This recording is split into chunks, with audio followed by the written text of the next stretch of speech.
almahdi.tv.com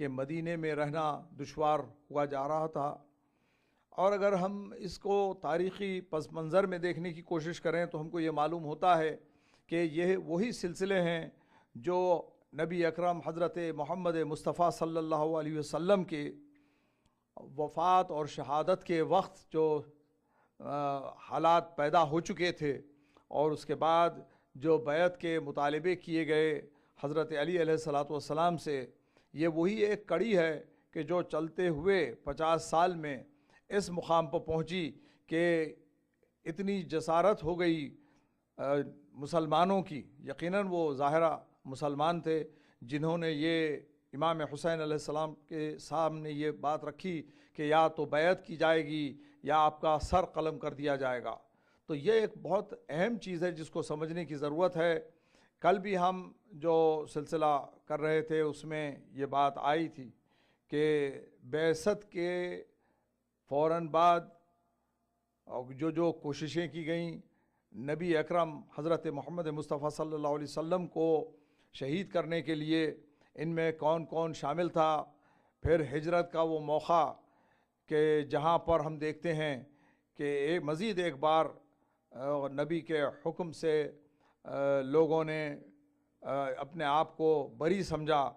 اور کوشش کی کہ اپنے گھر چھوڑ کر نبی کے ہجرت کے کو معلوم کرنے کی کوشش کریں. اور جب کہ آپ نے صاف کہہ دیا تھا کہ کوئی اپنے گھر سے مسلمان نہ نکلے بلکہ سب اپنے گھر میں رہیں، کیونکہ یہ خاص رات تھی. اور ہم نے اس کو بھی دیکھا. اس کے بعد بات آگے بڑھتے ہوئے یہاں تک پہنچی کہ ہمارے پیارے نبی کے نبوت کے اوپر لوگوں نے شک کا اظہار کیا. تو یہ ایک سلسلہ شروع ہو چکا تھا. یہ جو اصحاب نبی کہلائے جاتے ہیں، جو نبی کے ساتھ تھے مدینہ منورہ میں، جو مسلمان بھی ہو چکے تھے، ہم دیکھتے ہیں کہ سورہ منافقون کا نزول بھی اس بات کی دلالت کرتا ہے کہ کچھ ایسے تھے جن میں دن کے دلوں میں مرض علی النفاق، نفاق کی منزل شروع ہو چکی تھی. یہ بہت اہم چیز ہے کہ وہ امام حسین علیہ الصلاۃ والسلام جن کے لیے یہ عالم تھا مسلمانوں کا، نبی کی زندگی میں تو ہم جانتے ہی ہیں کہ بہت احترام کیا کرتے تھے. اور نبی نے یہاں تک کیا حسین منی وانا من حسین، کہ حسین مجھ سے ہے، میں حسین سے ہوں. ہر ایک کو اس بات کا یقین تھا. مگر اس کے باوجود ہم دیکھتے ہیں کہ حالات ایسے بدلے کہ ایک وہ دور تھا کہ اتنی عزت تھی مدینہ منورہ میں ہمارے امام حسن امام حسین علیہ الصلاۃ والسلام کی کہ جب وہ حج کے لیے روانہ ہوئے تو لوگوں کو یہ جسارت نہیں تھی کہ وہ اپنی سواری میں امام کے آگے بڑھ جائیں، جبکہ وہ پاپیادہ حج کی تیاری میں نکل چکے تھے. تو خاص طور پر لوگوں نے آ کے کہا کہ دوسرے جو حاجی ہیں ان کو زحمتیں ہو رہی ہیں. تو ائمہ اطہار نے، یہ دونوں اماموں نے جو سید شباب اہل الجنہ ہیں، ان لوگوں نے اپنے راستے کو بدل دیا تاکہ مسلمانوں کو سہولت ہو آگے تیزی سے روانہ ہونے میں. وہ مقام و منزلت رکھنے والے امام کا یہ عالم ہوا کہ ہم دیکھتے ہیں کہ اتنی دشمنی بڑھ گئی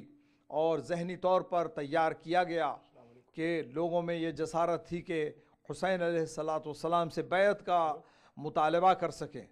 اور اگر بیعت نہ ہو تو آپ کو قتل کر دیا جائے. اور یہ وہ مقام تھا کہ ہم کو تاریخی پس منظر میں سوچنا پڑتا ہے کہ کس وجہ سے امام حسین علیہ السلام کو چھوڑنا پڑا.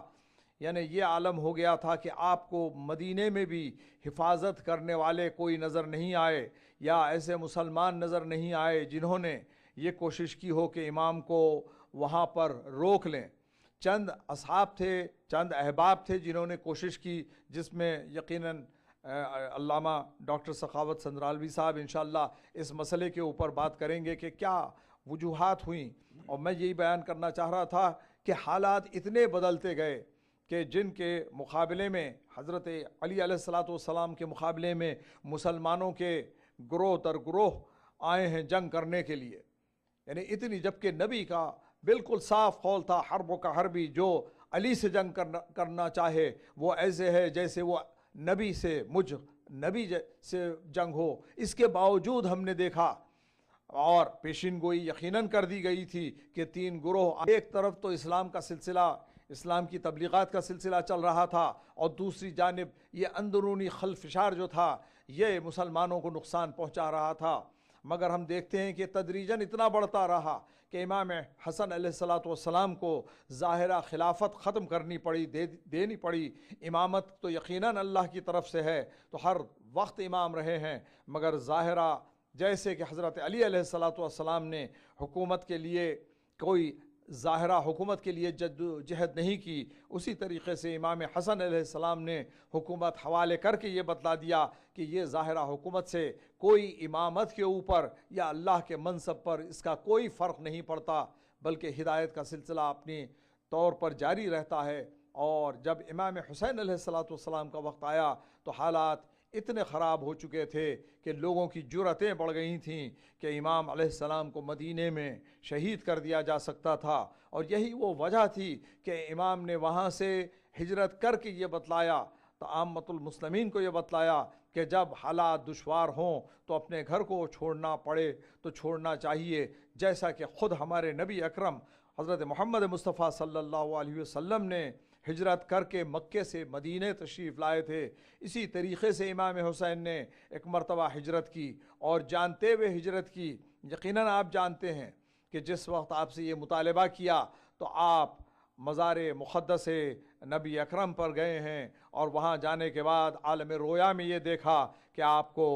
نبی کی طرف سے، اپنے جد کی طرف سے یہ حکم آتا ہے کہ تیاری کریں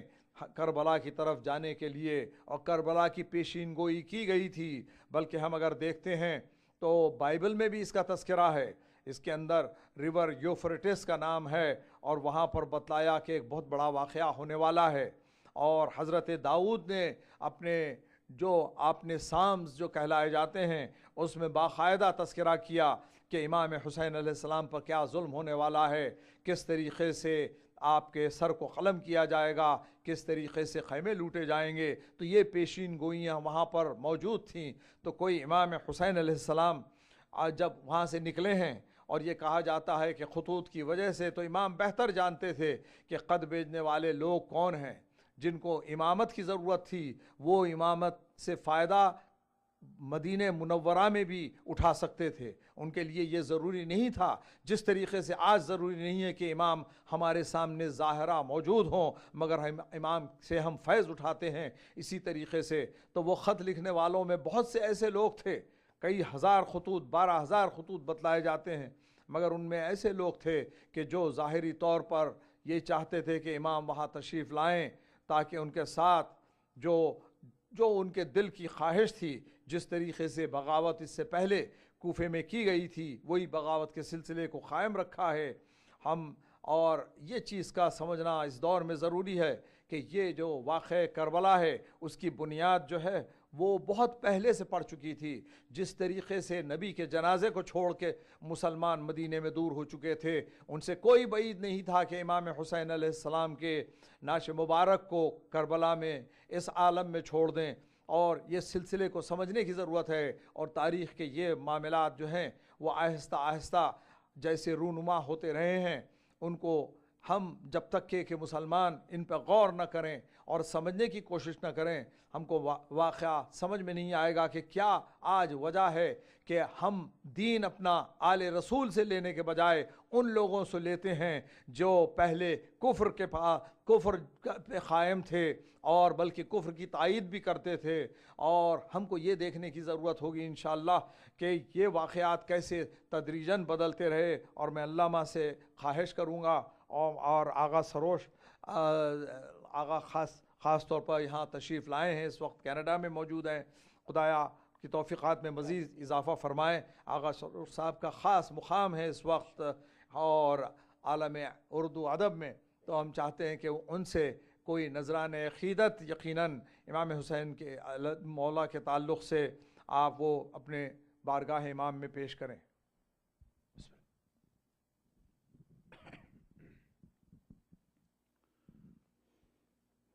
سلام کے چند شعر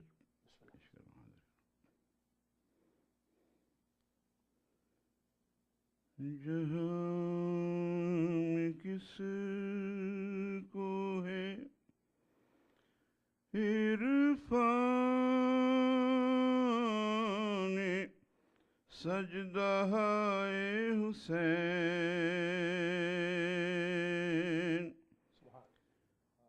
جہاں میں کس کو ہے عرفان سجدہ حسین شعور کی حد آخر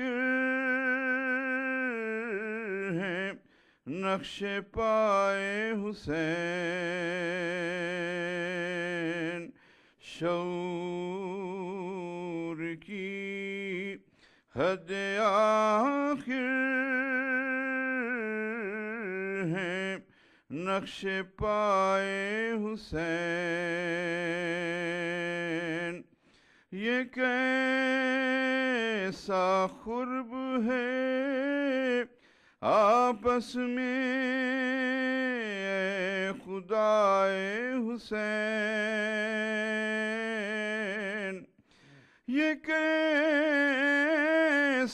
قرب ہے آپس میں اے خدائے حسین تیری ہر ایک صفت بن گئی ادائے حسین تیری ہر ایک صفت بن گئی ادائے حسین ابھی بتاؤں گا سورج کو روشنی کیا ہے ابھی بتاؤں گا سورج کو روشنی کیا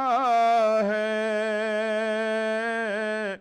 ذرا جبیں پہ اٹھا لوں میں خاک پائے حسین ذرا جبیں پہ اٹھا لوں میں خاک پائے حسین سپاہ شام کو قدموں کی خاک بھی نہ ملی سپاہ شام کو قدموں کی خاک بھی نہ ملی جب آ کے حر کو اڑا لے گئی ہوائے حسین جب آ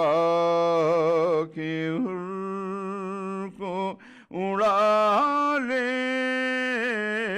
گئی ہوائے حسین خدا پاک کا تحفہ ہے قاسم و اکبر خدا پاک کا تحفہ ہے قاسم و اکبر وہ مرتضی حسن ہے یہ مصطفیٰ حسین وہ مرتضی حسن ہے یہ مصطفیٰ حسین اور علامہ صاحب خاص طور پہ شعر پیش کراؤں امام پیچھے سعید و زہیر آگے ہیں، امام پیچھے سعید و زہیر آگے ہیں، یہ ہے نماز شہادت با اقتداء حسین،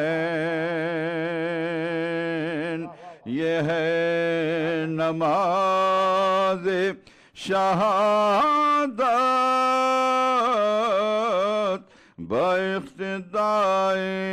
حسین۔ جب اپنا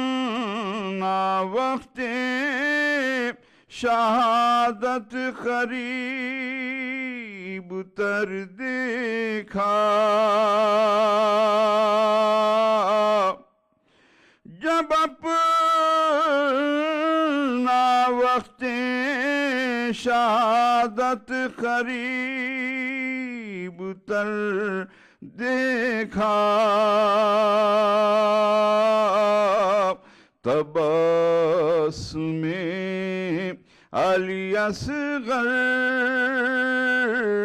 سے مسکرائے حسین، تبسم علی اصغر سے مسکرائے حسین، یہ اعتبار کی حد ہو گئی کہ شیریں سے، یہ اعتبار کی حد ہو گئی کہ شیریں سے، کیا تھا وعدہ تو سر بھی کٹا کے آئے حسین، کیا تھا وعدہ تو سر بھی کٹا کے آئے حسین۔ اور یہ آخری شعر، لحد میں آ گئے مولا بھی اور فرشتے بھی، میں آ گئے مولا بھی اور فرشتے بھی، نئے مقام میں ہوئی دھوم سے عزائے حسین، نئے مقام میں ہوئی دھوم سے عزائے حسین، سروش روزے ازل ہی ہمارے دیدہ و دل،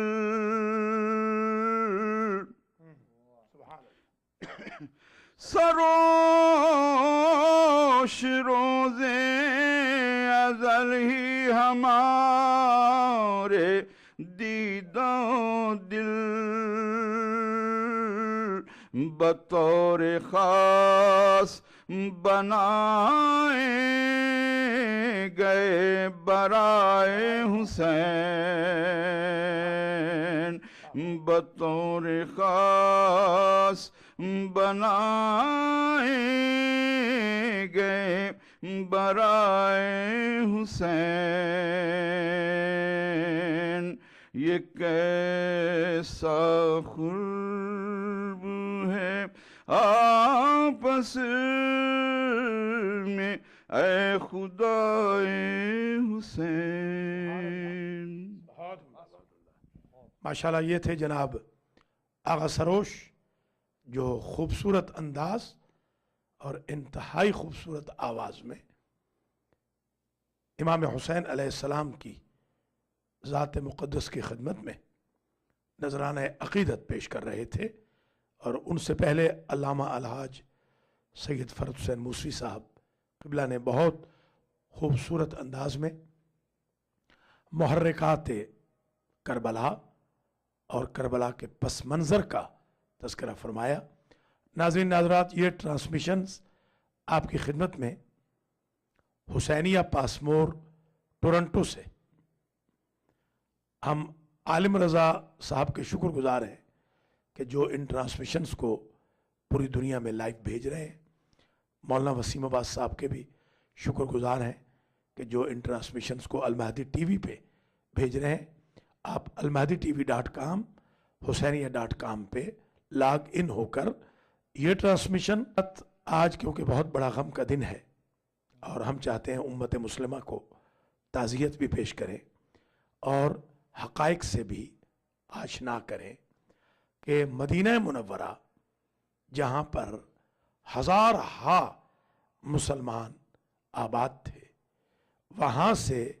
آج کے دن رسول کا نواسا رسول کی نواسیوں کے ساتھ اہل بیت عصمت و طہارت کے ساتھ وطن چھوڑتا ہے اور چند گنے چنے افراد کے علاوہ کوئی اس ہجرت پر اجتماعی طور پر پروٹیسٹ نہیں کرتا، احتجاج نہیں کرتا. حضور کے بعد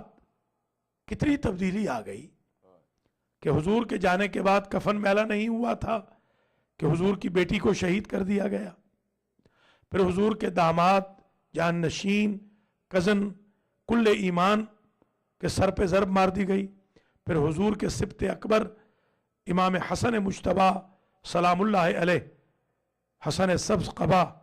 کو زہر دے کر شہید کر دیا گیا اور وطن چھڑوا دیا گیا. یاد رکھیے امام حسین نے جو وطن چھوڑا ہے اس کی چند وجوہات ہیں. ایک وجہ یہ تھی کہ یزید نے اپنے باپ کی ہلاکت کے بعد جب غاصبانہ قبضہ جمایا اپنے باپ کی طرح مسند رسول پر بیٹھا تو اس نے باقاعدہ خط لکھا مدینہ کے گورنر کو، اور اس خط میں یہ واضح لکھا کہ اے ولید ابن عتبہ، تم پر لازم ہے کہ عبداللہ ابن عمر، عبد الرحمن ابن ابی بکر، عبداللہ ابن زبیر، ابو عبداللہ الحسین، حسین ابن علی سے بیعت لو، وہ پلج کرے، وہ انڈورس کرے میری امارت کو، میری خلافت کو. اور ساتھ یہ بھی لکھا مجھے یقین ہے باقی لوگ کسی نہ کسی وجہ سے بیعت پہ راضی ہو جائیں گے. اما الحسین ابن علی، حسین ابن علی بیعت نہیں کریں گے، لا یبایعو ابداً، حسین کبھی بیعت نہیں کریں گے. فَلْيَكُنْ بِالْجَوَابِ رَأْسُ الحسین، اس خط کے جواب کے ساتھ حسین کا سر بھیج دینا. جب دربار میں امام حسین علیہ السلام بلوائے گئے تو مروان ابن حکم بھی وہاں موجود تھا، جو سابق گورنر بھی ہے اور بعد میں بھی گورنر رہا ہے، اموی ہے. اس نے ولید ابن عتبہ سے کہا اضرب عنقہ، حسین کی گردن اسی وقت کاٹ لے. جس پر ولید ظاہر ہے یہ جرت نہ کر سکا، مگر اس سے کوئی یہ نہ سمجھے کہ ولید بہت اچھا انسان تھا، نعوذ باللہ۔ ولید اندر سے منافق تھا، ظاہری طور پر کیونکہ وہ دیکھ رہا تھا، تیور دیکھ رہا تھا ابو الفضل العباس کے اور بنی ہاشم کے 18 جوانوں کے، اسے یہ یقین تھا کہ اگر ابھی کوئی جسارت کرے گا تو حسین ابن علی کی گردن کٹنے سے پہلے اس کی گردن کٹ جائے گی۔ یہ کوئی نہ سمجھے کہ وہ بڑا بھلے مانس تھا، اگر بھلے مانس ہوتا تو ریزائن کر دیتا۔ اصل میں واقعہ کربلا کا جو موجب ہے وہ ولید ہے، جس نے امام حسین علیہ السلام کو وطن چھوڑنے پر مجبور کیا۔ امام حسین علیہ السلام نے دربار سے پیشی کے بعد اپنی نانی اماں رضی اللہ تعالی عنہا کی خدمت میں حاضری دی۔ ام سلمہ بہت روئیں اور ام سلمہ نے کہا کہ آپ کے نانا مجھے یہ کہہ کے گئے تھے کہ جب میرا بیٹا ملک عراق جائے تو سمجھنا میرے بیٹے کی طرف خیر نہیں ہے، تو کیا ممکن نہیں کہ آپ اپنا سفر ملتوی کر دیں؟ کہا کہ اللہ کی رضا اسی میں ہے نانی اماں کہ مجھے جانا ہے۔ ام سلمہ واحد حرم رسول ہے جو 28 رجب 60 ہجری میں زندہ تھی۔ رسول کی ازواج میں صرف ام سلمہ ہی حیات تھی۔ حضور کے روضے پر امام حسین علیہ السلام نے آ کر باقاعدہ اپنے نانا سے جو گفتگو کی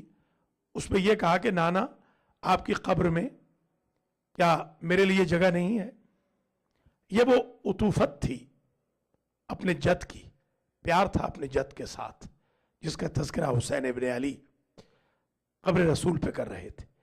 پھر رخ کیا عرش کی طرف، فرماتے ہیں اللہم انی اسألک بہذا القبر ومن فیہ، تجھے واسطہ ہے اس قبر کا اور قبر والے کا۔ گویا امام حسین نے یہ واضح فرما دیا کہ ہم نبی کریم کی قبر کے وسیلے کو بھی جائز سمجھتے ہیں اور نبی کے وسیلے کو بھی جائز سمجھتے ہیں۔ آج 1435 ہجری میں جو حسین ابن علی کے راستے پہ چلنے والا مسلمان ہے، اس کو قبر رسول پر جا کر وسیلہ اور واسطہ بنانے میں کوئی قباحت نہیں ہونی چاہیے۔ ہاں، جو یزید کا چاہنے والا ہے وہ قبر رسول کا بھی احترام نہ کرے اور رسول کا بھی احترام نہ کرے تو کوئی تعجب نہیں۔ امام علیہ السلام کا یہ جملہ کہ بار الہا الا اخترت لی ما لک فیہ رضا ولرسولک رضا، تجھے واسطہ دیتا ہوں اے ذل جلال والاکرام اور تجھ سے خواہش کرتا ہوں کہ مجھ حسین کے لیے وہی اختیار فرما جس میں تیری رضا اور تیرے رسول کی جنگ دو قبیلوں کی جنگ نہیں، رضا الہی اور غضب الہی کی جنگ ہے، رضا رسول اور غضب رسول کی جنگ ہے۔ حسین ابن علی اپنے موقف کا اظہار اپنے سفر سے پہلے بھی کر رہے ہیں، سفر کے بعد بھی کیا ہے۔ تمام خطبات جو میں نے ایک زمانے میں جمع کیے تھے، 114 خطبے ہیں مدینہ سے لے کر عاشور کی عصر تک۔ ہر خطبے میں امام علیہ السلام نے اپنا ہدف واضح کیا کہ میں کیوں جا رہا ہوں۔ روکنے والوں کو بھی بتایا، کچھ لوگوں نے تو محبت میں روکا، محمد حنفیہ ہے، حضرت عبداللہ ہے شوہر زینب سلام اللہ علیہ، ابن جعفر طیار، انہوں نے تو محبت میں روکا کہ مت جائیے، ام سلمہ رضی اللہ تعالی عنہ۔ کچھ لوگوں نے اس لیے روکا کہ وہ اپنے نمبر بنانا چاہتے تھے، جن میں مثلا مروان بھی ہے۔ تو جب اس نے روکا ایک دفعہ دو دفعہ مکرر تو امام کو جلال آ گیا۔ پہلے تو امام نے فرمایا کہ ممکن نہیں ہے میرے لیے، جو جملہ دربار میں بھی فرما چکے تھے۔ دربار میں جو خطبہ امام علیہ السلام نے دیا اس میں بالکل کلیئر بتایا تھا، ایھا الامیر انت تعلم بأننا اہل بیت النبوہ